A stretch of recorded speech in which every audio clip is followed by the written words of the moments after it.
1945, Los Alamos, Nouveau-Mexique.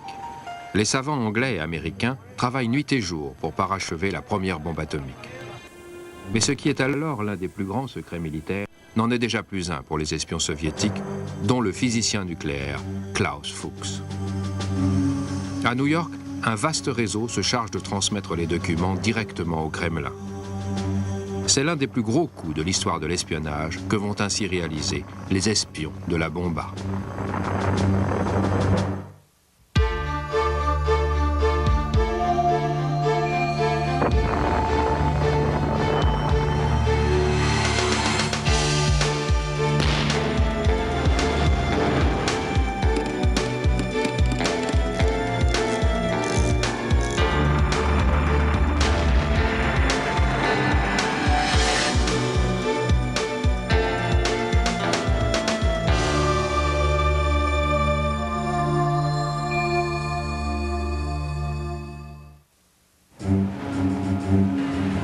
Fin 1941, en Angleterre.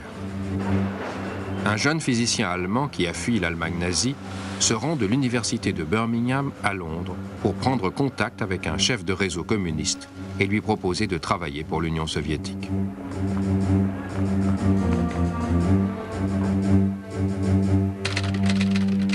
Nom, Klaus Fuchs. Âge, 30 ans. Physicien nucléaire brillant, il travaille sur un projet britannique ultra secret, la conception et la construction d'une bombe atomique. Sa mission, faire passer ses secrets aux soviétiques. Fils d'un pasteur luthérien, Fuchs a adhéré au Parti communiste à l'université avant de fuir l'Allemagne pour l'Angleterre afin d'échapper aux chemises brunes. La Russie mène alors un combat désespéré pour tenter de survivre face à l'invasion nazie. Et Fuchs redoute un monopole anglo-américain sur la bombe atomique. Il estime que l'Union soviétique devrait être pleinement associée aux recherches nucléaires. Au cœur de la tourmente, Staline intensifie l'activité de ses espions dans le monde entier.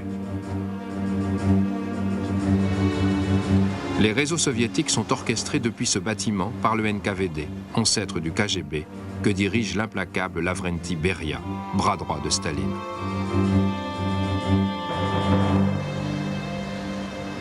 L'un de ces réseaux, qu'on appellera plus tard les 5 de Cambridge, a infiltré le Foreign Office britannique. L'un d'eux, Donald Maclean, officiellement diplomate, a désormais accès aux secrets du gouvernement de Winston Churchill. Il dérobe un rapport ultra secret révélant l'existence d'une étude de faisabilité et d'un projet anglo-américain pour construire la bombe atomique.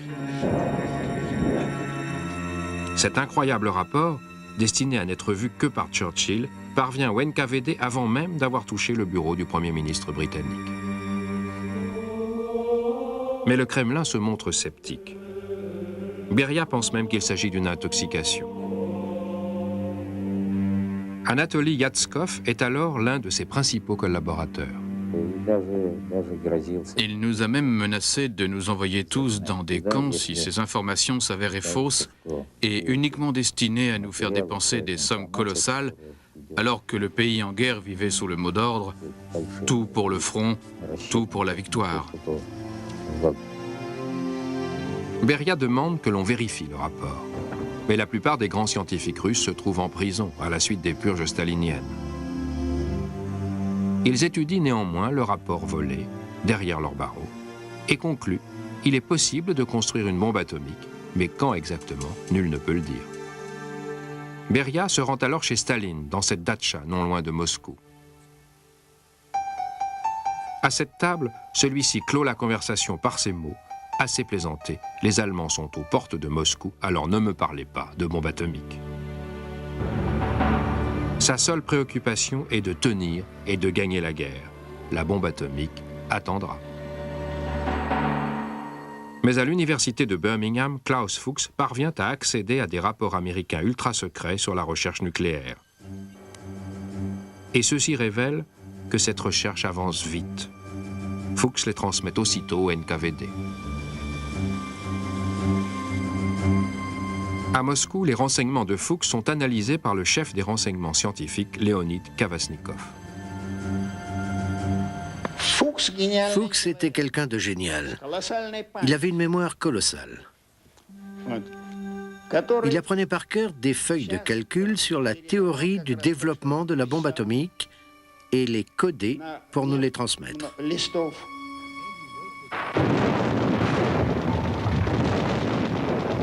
Avril 1942. Alors que la sanglante bataille de Stalingrad fait rage, Staline prend une décision cruciale. Fort des renseignements secrets volés par Fuchs, il décide de se lancer lui aussi dans la course à la bombe. Et il crée au sein de l'Académie des sciences un laboratoire chargé de la développer, dirigé par l'éminent physicien Igor Kurtchatov. Mars 1943. Dans sa datcha des environs de Moscou, Kurtchatov passe des heures, seul dans ce bureau, à dépouiller les documents secrets dérobés par Fuchs. Ce qu'il découvre va bien au-delà de ses plus folles espérances. Et son verdict tombe. Ce sont des documents d'une valeur inestimable qui économiseront à l'Union soviétique des années d'efforts. La question n'est plus, la Russie est-elle capable de construire la bombe, mais combien de temps cela prendra-t-il? Août 1943, conférence du Québec. Le Premier ministre britannique et le président américain conviennent d'accélérer la construction de la bombe atomique. Des scientifiques britanniques viendront aux États-Unis collaborer à l'ultra-confidentiel projet Manhattan, le programme américain de recherche sur la bombe A, parmi eux Klaus Fuchs. Fin 1943, celui-ci réussit en effet l'exploit de se faire habiliter au secret militaire par les services de renseignement britanniques. Une position rêvée qui va permettre aux soviétiques de suivre la construction de la bombe comme s'ils y étaient.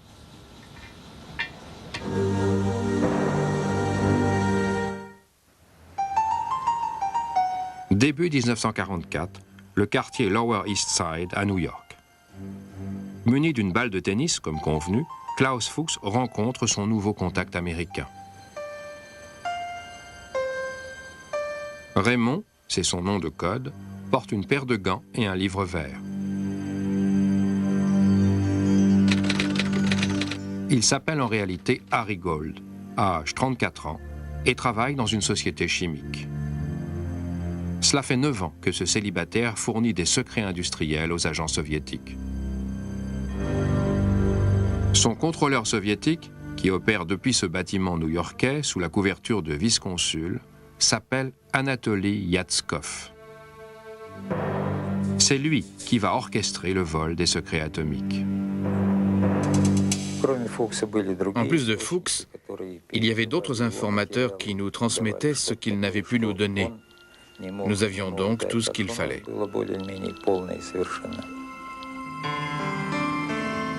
Août 1944, Los Alamos. Klaus Fuchs arrive au laboratoire ultra-secret, dissimulé au cœur des montagnes du Nouveau-Mexique. C'est là que les plus grands physiciens du monde travaillent à la mise au point de la bombe.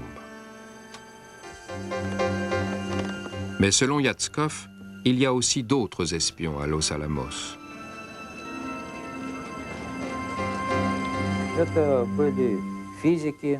Il s'agissait de physiciens éminents, équivalents dans la hiérarchie soviétique à des professeurs ou des docteurs ès sciences. Ils maîtrisaient parfaitement le sujet, pouvaient accéder à des informations qui nous donnaient une bonne vision d'ensemble des travaux menés là-bas. Ignorant tous les uns des autres, Fuchs et ses camarades découvrent les secrets de la bombe.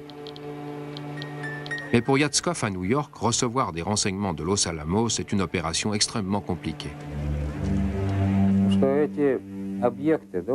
Des lieux comme Los Alamos étaient situés à plusieurs milliers de kilomètres de New York. Nous ne pouvions pas nous y rendre. Même les Américains qui y allaient étaient surveillés et devaient justifier leur présence dans cette zone. Parmi les messagers de Yatskov se trouve une jeune New-Yorkaise, fille d'immigrés polonais. C'est la première fois que celui-ci accepte de révéler l'identité de cette femme. Il fallait trouver quelqu'un qui puisse aller là-bas, récupérer les documents et nous les rapporter. Et c'est elle que nous avons choisie. Nom, Lona Cohen. Âge, 30 ans. Lona Cohen a livré à Yatskov des secrets atomiques fournis par un grand savant de Los Alamos, dont l'identité reste aujourd'hui encore secrète. Elle avait des certificats médicaux qui justifiaient sa présence. Là-bas, dans la montagne, l'air est pur. Il y a des centres de cure et on y soigne les maladies respiratoires. L'un des espions de Yatskov, Los Alamos, est un jeune machiniste de l'armée qui aide à la construction et à la maintenance du matériel utilisé pour développer la bombe. Nom, David Greenglass. Âge, 22 ans. Pour le sergent Greenglass du génie militaire, l'espionnage est une affaire de famille. Sa sœur Ethel et son beau-frère Julius sont les fameux époux Rosenberg qui seront plus tard condamnés et exécutés pour espionnage au profit de l'URSS.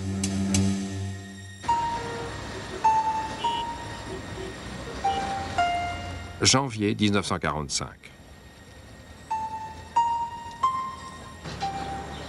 Le quartier du Lower East Side à New York.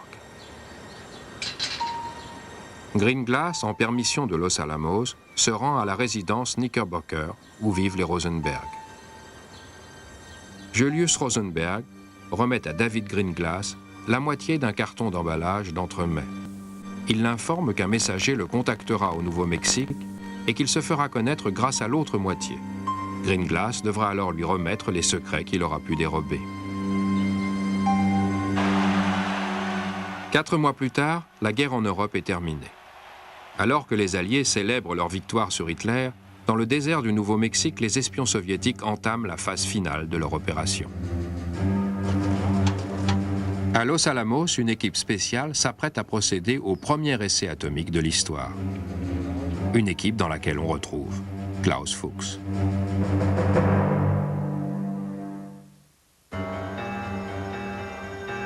Juin 1945. Pour les espions de l'atome, tous les chemins mènent au Nouveau-Mexique. Dans la ville de Santa Fe, non loin de ce carrefour qui abritera plus tard une pizzeria et un centre commercial, Harry Gold arrive de New York pour rencontrer Klaus Fuchs.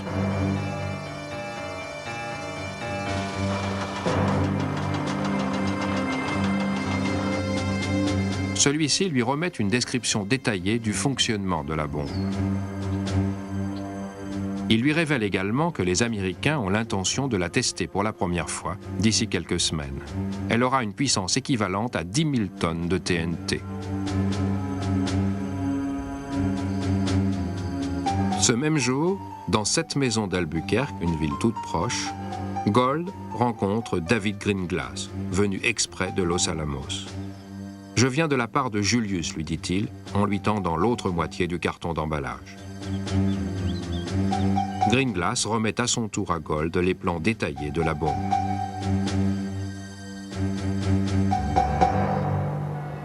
Celui-ci retourne alors à New York et remet les précieux renseignements à Yatskov. En juin, j'ai reçu des documents contenant le schéma de la bombe qui allait être essayée. 15 juillet 1945. Alamogordo, Nouveau-Mexique, à la veille du premier essai atomique. Nom de code de l'opération, Trinity. Le lendemain matin, 16 juillet, l'aube est glacée. Et les nerfs à vif, les observateurs, militaires et civils, se préparent pour l'explosion. Ils vérifient fébrilement leurs montres. Les scientifiques prient pour que tout se passe bien, mais dans leur fort intérieur, ils redoutent une catastrophe. C'est le début du compte à rebours. Et comme toujours, Klaus Fuchs est là, lui aussi. Qui imaginerait qu'il est un espion soviétique? Le compte à rebours s'achève.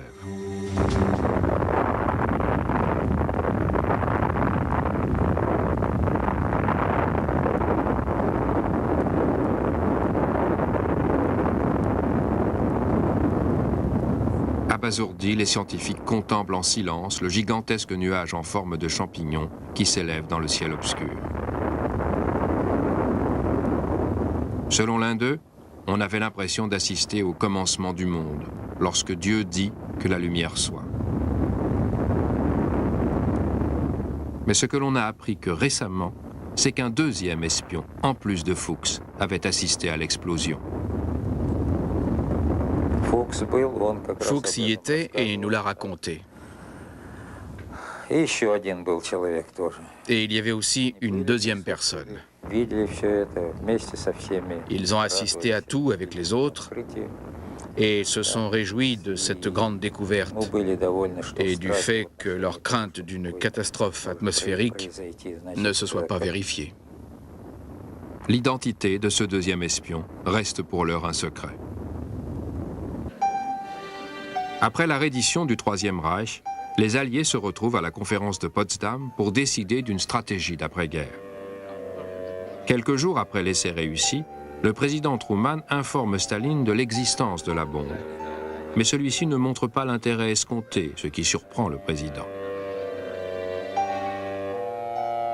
Ignorant la divulgation des secrets atomiques américains, Truman se demande si Staline a vraiment compris ce qu'il lui a dit.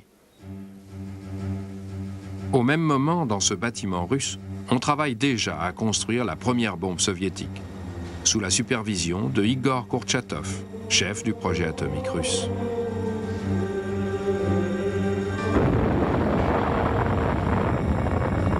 « 6 août 1945. Les Américains larguent une bombe atomique sur Hiroshima. Le monde est profondément choqué devant cette arme terrible, et l'ampleur des destructions pousse Staline à agir. Il convoque les plus hauts dignitaires du régime au Kremlin et exige que la bombe atomique soit réalisée au plus vite. Celles d'Hiroshima et de Nagasaki ont détruit l'équilibre des forces au profit des Américains. Il faut à tout prix le restaurer. Les Soviétiques savent comment la construire, mais il leur manque l'uranium. Celui-ci va venir d'une source inattendue, le Canada. 3 jours après Hiroshima, un physicien travaillant dans l'équipe de recherche nucléaire anglo-canadienne, un certain Alan Nunn-May, vole 2 échantillons d'uranium enrichi et les fait parvenir à son contrôleur soviétique. Fin 1946, Klaus Fuchs quitte Los Alamos pour retourner en Angleterre. Il est nommé directeur de la division de physique théorique à Harwell, le centre britannique ultra secret de recherche atomique, et continue à renseigner les soviétiques. Son nouveau contrôleur en Angleterre s'appelle Alexander Feklisov, Eugène de son nom de code. En tout, j'ai rencontré Klaus Fuchs 6 fois. L'atmosphère était pesante.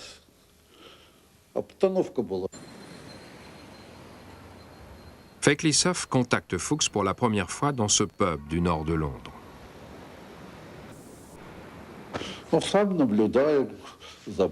Il devait observer le bar où nous avions rendez-vous.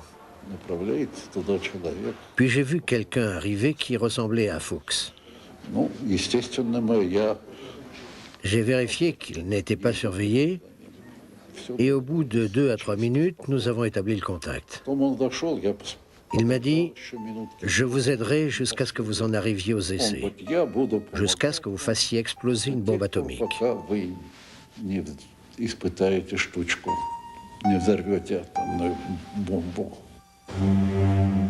Printemps 1949.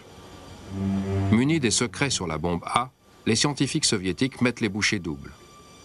Beria les a menacés de les envoyer en Sibérie ou de les liquider s'ils échouaient. Dans les laboratoires secrets, le travail progresse rapidement.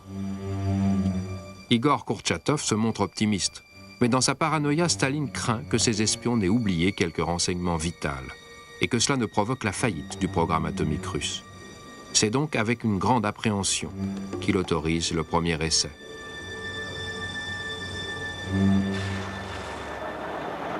« 21 août 1949, Kazakhstan, URSS. Un convoi de hauts dignitaires soviétiques avec à leur tête Beria roule vers le lointain site d'essai. 10 minutes avant la mise à feu, Beria, dont l'inquiétude dépasse encore celle de Staline, déclare d'un ton pessimiste « ça ne marchera pas ». Kourtchatov, qui joue sa carrière, suit nerveusement l'essai à la jumelle.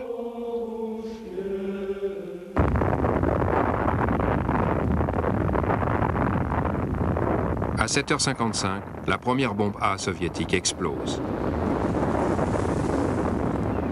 Beria serre Kourtchatov dans ses bras et l'embrasse, puis il téléphone à Staline. Tout va bien, l'explosion était bien identique à celle des Américains. Ce à quoi Staline répond « Je le sais déjà ». Il félicite Kourtchatov, soulagé du succès de l'essai et d'échapper à la Sibérie.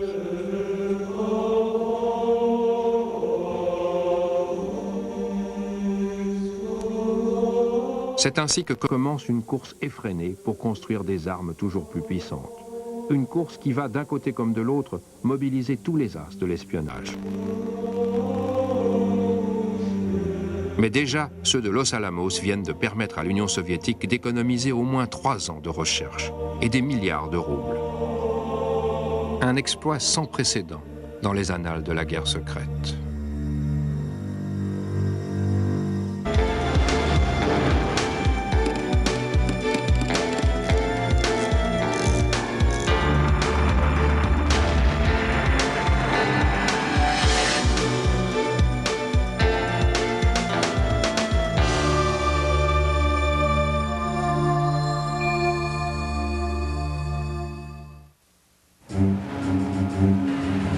Fin 1941, en Angleterre. Un jeune physicien allemand qui a fui l'Allemagne nazie se rend de l'université de Birmingham à Londres pour prendre contact avec un chef de réseau communiste et lui proposer de travailler pour l'Union soviétique.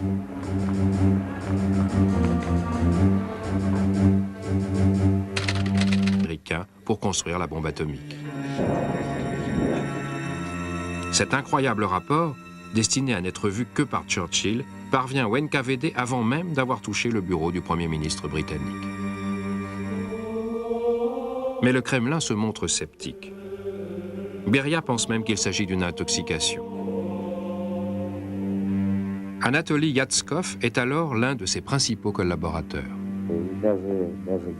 Il nous a même menacé de nous envoyer tous dans des camps si ces informations s'avéraient fausses et uniquement destinées à nous faire dépenser des sommes colossales alors que le pays en guerre vivait sous le mot d'ordre « tout pour le front, tout pour la victoire ». Nom, Klaus Fuchs. Âge, 30 ans. Physicien nucléaire brillant, il travaille sur un projet britannique ultra secret, la conception et la construction d'une bombe atomique. Sa mission, faire passer ses secrets aux soviétiques. Fils d'un pasteur luthérien, Fuchs a adhéré au Parti communiste à l'université avant de fuir l'Allemagne pour l'Angleterre, afin d'échapper aux chemises brunes.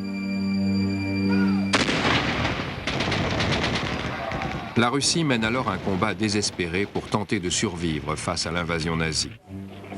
Et Fuchs redoute un monopole anglo-américain sur la bombe atomique. Il estime que l'Union soviétique devrait être pleinement associée aux recherches nucléaires.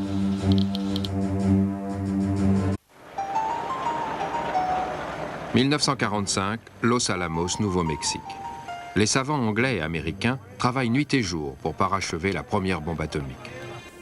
Mais ce qui est alors l'un des plus grands secrets militaires n'en est déjà plus un pour les espions soviétiques, dont le physicien nucléaire Klaus Fuchs.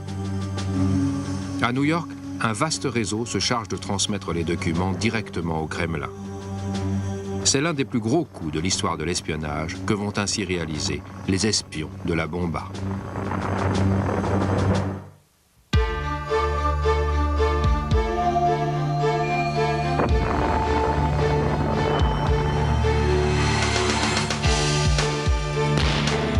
Au cœur de la tourmente, Staline intensifie l'activité de ses espions dans le monde entier. Les réseaux soviétiques sont orchestrés depuis ce bâtiment par le NKVD, ancêtre du KGB, que dirige l'implacable Lavrenti Beria, bras droit de Staline.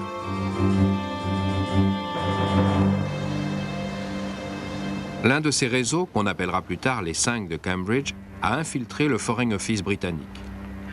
L'un d'eux, Donald Maclean, officiellement diplomate, a désormais accès aux secrets du gouvernement de Winston Churchill. Il dérobe un rapport ultra secret révélant l'existence d'une étude de faisabilité et d'un projet anglo-américain